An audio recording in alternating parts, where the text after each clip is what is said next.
The $1,000, $1,000. repeated Lawyer Tolman. And here's the money. His voice was formal and distant.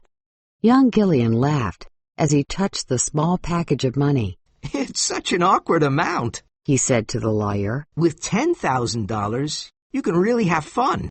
Even $50 are less of a problem. You heard your uncle's will. Continued Lawyer Tolman. Did you listen carefully? Remember that you must tell us exactly how you spend the $1,000 as soon as you spend it. It's best that you write a list for us. These were Mr. Gillian's last wishes.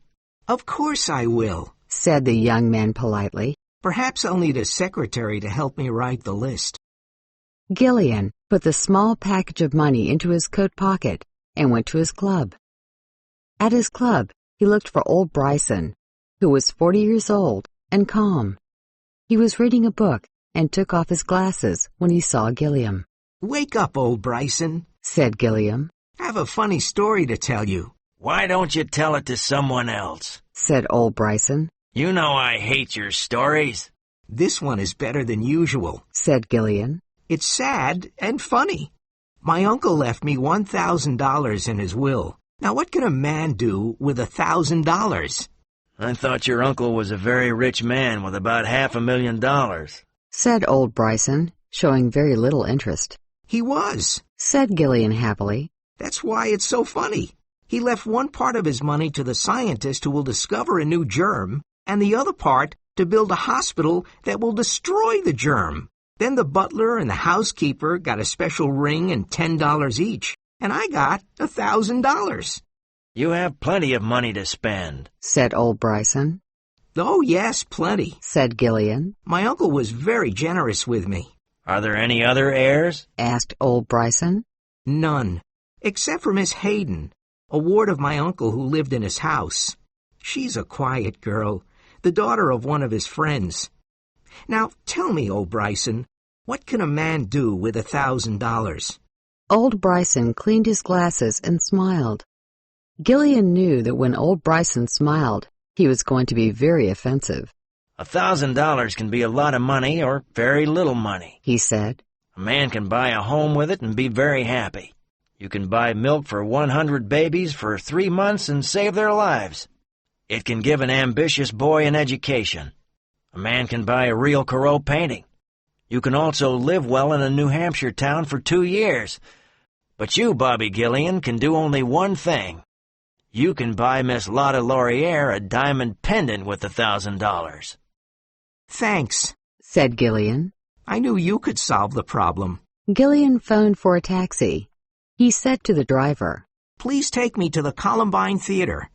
Miss Lotta Laurier was getting ready for her performance. When she saw Gillian, she said, What is it, Bobby? I have a performance in 2 minutes. This won't take 2 minutes. Would you like a little pendant? I can spend $1,000 on it. Oh, all right, said Miss Laurier. Where is my hat?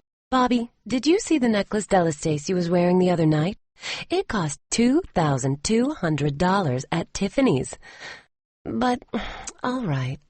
Miss Laurier, you're on stage in a minute, cried the manager of the theater.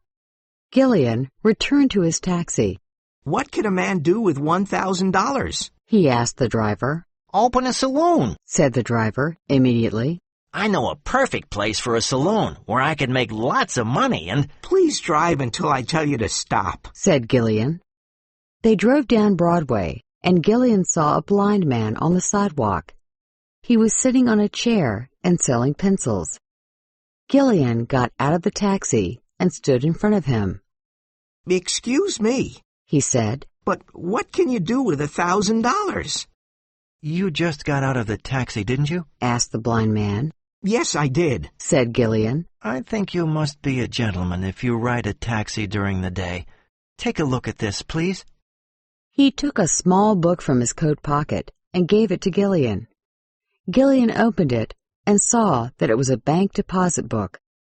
It showed a sum of $1,785. Gillian returned the bank deposit book and got into the cab. I forgot something, he said. Drive to the law offices of Tolman and Sharp. Lawyer Tolman looked at him severely through his glasses. Excuse me, said Gillian cheerfully. may I ask you a question? Did my uncle leave Miss Hayden anything besides the ring and the $10? Nothing, said Mr. Tolman. Thank you very much, sir, said Gillian, and he returned to his taxi. He gave the driver the address of his late uncle's home. Miss Hayden was writing letters in the library. She was small and thin, and she wore black clothes, but she had lovely eyes. Gillian entered and said, I was at the lawyer's office, and he found an additional clause to my uncle's will. It seems that he left you $1,000. Mr. Tolman asked me to bring you this money. Here it is. Please count it to see if it's right. Gillian put the money near her hand on the desk. Miss Hayden's face turned white. Oh, She said, and again. oh, Gillian turned and looked out of the window. I think you know that I love you. Gillian said, I am sorry. said Miss Hayden, taking her money. Then there is no hope? Asked Gillian. I am sorry.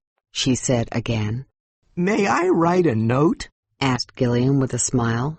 He sat down at the big library table.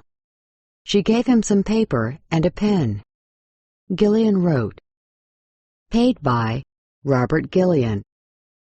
$1,000 to the best and dearest woman in the world, for all the happiness she brings to people. Gillian put his note into an envelope and went away. His taxi stopped again at the law offices of Tolman and Sharp. I spent the $1,000, He said happily.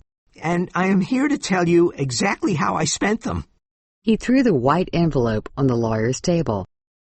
Mr. Tolman did not touch the envelope and went to a door and called his partner, Mr. Sharp.